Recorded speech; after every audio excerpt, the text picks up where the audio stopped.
Bueno, otro de los temas de palpitante actualidad que están sobre los titulares o en los titulares de todos los medios alrededor del mundo es este tema de la nueva forma de esclavitud de los profesionales cubanos en lo que ellos llaman misiones internacionalistas, pero cuya remuneración, cuyo mercado laboral, como pudiéramos hablar, entra dentro de los estatus de esclavitud. Hay un ingeniero nacido en España, pero de origen cubano, el ingeniero Javier Larrondo, a quien tenemos esta noche con nosotros, y es un verdadero honor tenerlo aquí esta noche, ingeniero, presidente de Cuban Prisoners Defenders, de la Defensores de Prisioneros Cubanos. Correcto. Cuéntenos en qué consiste esta acción judicial ante las autoridades cubanas, producto de lo que ustedes llaman trato esclavo de los profesionales.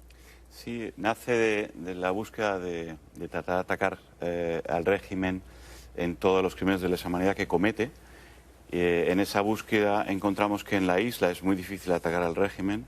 Fuera de la isla han cometido el error de querer exportar su modelo y son vulnerables porque hay jurisdicción y competencia en numerosos ejes para atacarles. Está la Corte Penal Internacional, pero también están los protocolos de Naciones Unidas y los convenios y los pactos que son vigentes en dichos países para los residentes también, y por lo tanto los países que son afectados no pueden estar ajenos a ello. Ha habido países que son altamente amigables con Cuba y por tanto no van a facilitar ningún conflicto, pero hay otros muchos que ni siquiera sabían lo que Cuba estaba ejecutando. ¿Han encontrado ustedes oposición en España, por ejemplo, en grupos como Podemos y el mismo sectores ninguna. de los catalanes, ¿no? Pero no digo que no la encontrásemos si se abre el debate. No digo que no la encontremos, pero no la hemos encontrado porque no se ha abierto siquiera el debate. Nosotros hemos hecho una acción que es muy jurídica, muy técnica. Hemos entrado... ¿Ante cuál instancia? Ante varias. La Corte Penal Internacional es una. Tenemos también 5 de los comités de derechos humanos en Naciones Unidas, varias de las relatorías, y estamos tramitando la Comisión Interamericana de Derechos Humanos, pero no van a ser las únicas porque las cortes locales de los países afectados también son susceptibles. ¿En qué consiste, según ustedes y según sus demandas, el trato esclavo, por ejemplo, en los médicos cubanos en misiones internacionales? Bueno, pues para empezar, el 56% dice directamente que no fueron voluntarios. El 40%, 39%, dicen que fueron coaccionados por 2 factores que son de vergüenza. Uno es el ser marcado y entonces que tu familia y tú y tu profesión sufran las represalias, cosa que ellos ven en otros y no quieren verlo, no quieren vivirlo ni de lejos. Y en la otra, el que tienen inculcada una deuda de vida, que es una vergüenza por tener la educación gratuita. La educación gratuita que tenemos los españoles también, y desde luego no estamos en deuda con el Estado porque el GDP, el Producto Interior Bruto del país, lo pagamos precisamente los que estamos formados, ¿no? O sea, que esa gratuidad en la educación cubana es un mito. O sea, el gobierno le cobra. No, bueno, claro, es que realmente no hay nada gratis y el gobierno lo que hace es distribuir la riqueza del producto que generan los ciudadanos en diferentes ámbitos. Uno de ellos es la educación.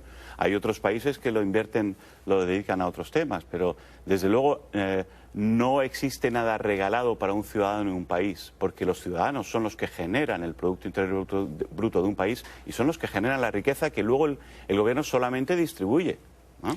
¿Qué posibilidades de éxito tienen estas demandas? Pues, ¿O son no vinculantes? No, son altamente vinculantes. La Corte Penal Internacional tiene jurisdicción en 123 países y una orden de detención en la Corte Penal Internacional significa una obligación de detención en 123 países. ¿Contra quién, por ejemplo?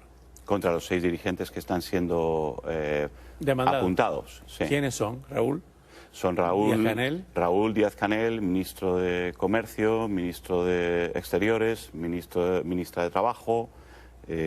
Son aquellos... Salud Pública. Y Salud Pública. Son aquellos que manejan los ejes que tienen legislación y ejecución sobre estas misiones.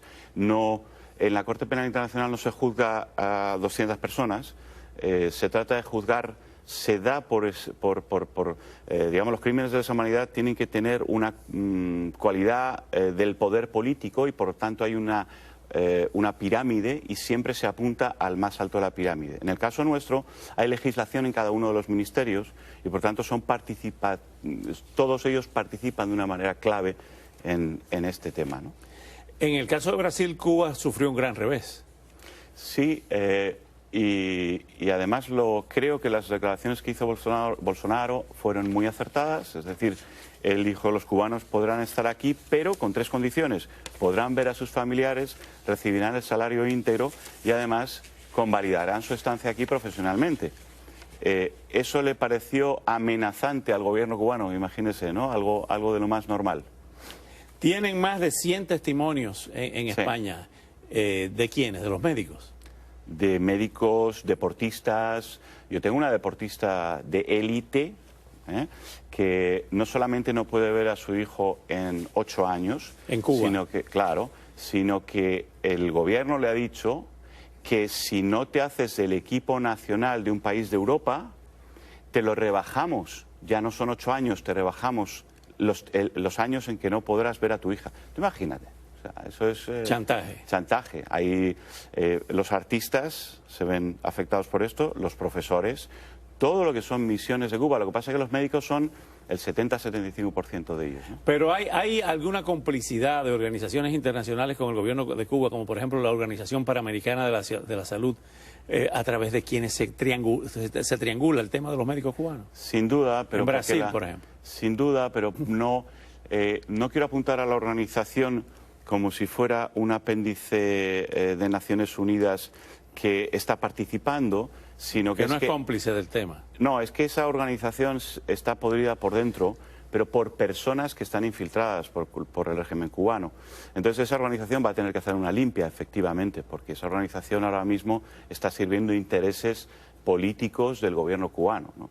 Pero porque el gobierno cubano ha infiltrado esa organización como infiltra tantas cosas. Es la única organización hemisférica en la que Cuba se mantuvo presente, se retiró de todas las demás. ¿En qué forma la han penetrado? ¿Cuáles son los informes que da la Organización Panamericana de la Salud ante las denuncias de ustedes y ante las demandas de ustedes? No, ante nuestra demanda no sabemos de ninguna respuesta. ¿No ha habido opinión? No, nosotros sabemos que Díaz-Canel ha salido en televisión hablando de que esto es una falacia, que son los americanos y que es el imperialismo. La verdad que me gustaría que me presentasen a los americanos, todavía no los he conocido. Esto está pagado por nuestros bolsillos, somos 10 personas solidarias que lo hemos puesto todo de nuestra parte para este tema, pero la única respuesta que ha habido por ahora es de Díaz-Canel y el gobierno cubano. No he sabido, no he conocido y todavía nadie me ha dicho de una respuesta a la OPS. ¿Han recibido respaldo de organizaciones como la UNPACU en Cuba?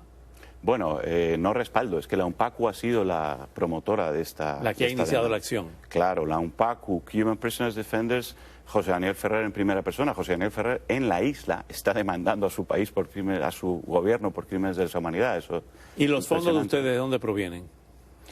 De mi bolsillo. Donaciones. No, de mi bolsillo. O sea, yo tengo, por ejemplo, Carlos Rojas, todo lo que hemos hecho en los últimos días lo ha pagado de su bolsillo, Blas Jesús Imbroda igualmente, y yo la trayectoria de lo que he tenido que gastar lo he gastado de mi bolsillo. Mi cuenta corriente está esquilmada con este tema. ¿Y usted es una persona próspera, es una persona de recursos sustanciales? Cada día menos. ¿De soluciones fecundas? Cada día menos. ¿A qué se dedica usted?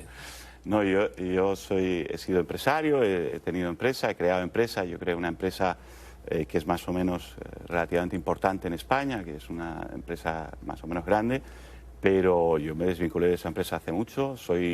He dirigido hasta hace poco una multinacional, varios departamentos de una multinacional, en diferentes ámbitos, pero no... ¿En el área de la construcción, de la ingeniería? No, esta era de automoción, esta era de automóviles. Renting de vehículos. Ya. Sí. Ya. Pero no soy una persona próspera y además cada día que pasa que me dedico al activismo, cada vez menos. O sea, estás restando en vez de sumar. No, yo estoy esperando que el gobierno de Cuba me presente a los americanos, los imperialistas, a ver si me echan un cable y me ayudan. ¿Y de dónde surgió esto? ¿Por qué hace esto? Sabemos que usted es un filántropo que ha ayudado a organizaciones no lucrativas, pero ¿por qué en el caso de Cuba se ha metido en este lío?